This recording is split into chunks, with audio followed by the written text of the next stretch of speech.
Yo, what up, guys? It's your boy Pumpkin Picks, and let's get right to this because today we're gonna be talking about Merab Davashvili rematch against Sean O'Malley and what are the chances that this fight can most likely go to Sean O'Malley. Now, I think everyone, when this fight first got announced, everyone started saying, "Oh my God, this fight, O'Malley doesn't deserve it. He just lost not too long ago. I think it was in September, did nothing, and now he gets an automatic rematch." And that is the case. I think if you want to see who deserves it, it's a little tricky for Merab because he beat most of the people or most of the fighters within the top 10 of the rankings. Really, the only one that he hasn't fought in the rankings is David Figueiredo, which I think he's coming off a 2-fight losing streak now, and he didn't fight Corey Sandhagen. But Corey Sandhagen just lost against Umar, and Sean O'Malley just lost against Merab. But the only reason why I would say, yeah, you can give it to Merab, and it does kind of make sense, is because the fight was close. The fight against Sean O'Malley, everyone wants to say, and I'm seeing a lot of comments saying, like, oh, like, Merab is just going to take Sean O'Malley to the later rounds and then exhaust him. It's not that simple with O'Malley because O'Malley, you can't just go in these crazy exchanges like, for example, Merab was doing against Umar Nurmagomedov. You can't just trade and expect him to gas himself out and then shoot just so he can get right back up. No, with O'Malley, you have to shoot, time the shot excellent, and on top of that, you have to make sure he stays on the ground because O'Malley's he is a tricky puzzle to solve, and I know a lot of people were specifically hating on O'Malley when he said that he won first round. That first round, it was close. I think if you see the round overall, there was damage done, a lot more damage done for Sean O'Malley, but I think overall the total strikes kind of even the playing field, and I would say just barely gave the fight or the first round, which was ultimately the deciding round, to Merab. I think there was a bigger case for it to be 4-1 than for it to be 3-2, because I think, was it the second round that O'Malley might have won, but I forgot which round O'Malley won, but I remember two judges had it 3-2. O'Malley was saying after that he thinks he deserved to have won round 1. But round 5, when Merab is supposed to just basically run through everyone because he's such a cardio machine, you have this happen. And you have this happen. Okay, let me just put this right here. To do. But how do you prepare? Okay. Oh, he hurt him to the body. One T kick straight to the stomach, and that's one of O'Malley's best strikes. He wasn't throwing it that much with this fight because he was pretty much scared to get taken down every single time he threw it. But honestly, my opinion, considering that we saw how that 5th round went, we saw that O'Malley can hurt Merab and not just like touching his chin. No, he could hurt him with those teep kicks, which, like, if you ever gotten hurt by a teep kick, if it hits you right, you're going right to the ground. I'm surprised with how Merab was able to handle basically a minute and 30 seconds left of the round with his stomach basically already torn to pieces.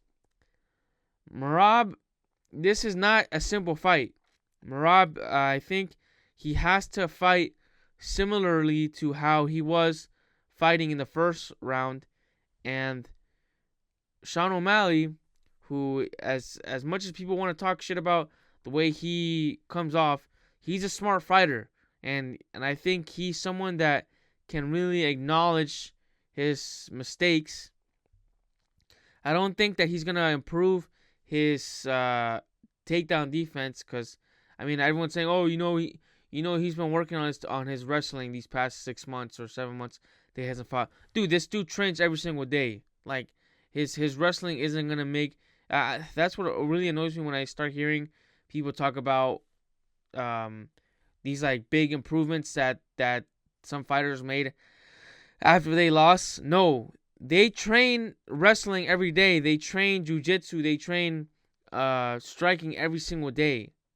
Some fighters, it just clicks more. It just clicks faster for them, and some fighters it doesn't. And O'Malley, his whole shtick up to this fight was, yeah, if I get taken down, you better watch out for those submissions. But we saw that he doesn't have a submission threat, or at least against Merab, he was able to get past his guard pretty quickly once he got him taken down. And I think the issue with Merab is that now we're starting to hear comments that he's saying that he's not as motivated, and I think that he basically is writing O'Malley off, and that's dangerous because I don't want like this. I don't know how this video might be coming off, but I don't want O'Malley to win. I like Merab. Okay, I think the way he's able, people talk too much crap about his fights. His fight against Cejudo was super entertaining. His fight against Umar was really entertaining. His fun. I think the way he built up even this fight, the build up was fun. Like Merab is a good. I think he adds a good amount of this. He adds a good amount to the sport in a spectacle lane. Like he's good. Even his fight against Marlon Moraes, whatever his name is. I can't say his name right now. The Marlon Morales. I can't freaking pronounce his name right now. But even his fight against Marlon was super fun, and I think it might have even won Fight of the Nights. He's won multiple Fight of the Nights. He's a good fighter, and now he's posting his injuries. I think it seems like he's kind of getting bothered with how much attention is coming off to his post about his toe, him being injured with his toe, and I think maybe the injury is a little bit more serious than what he thought. So,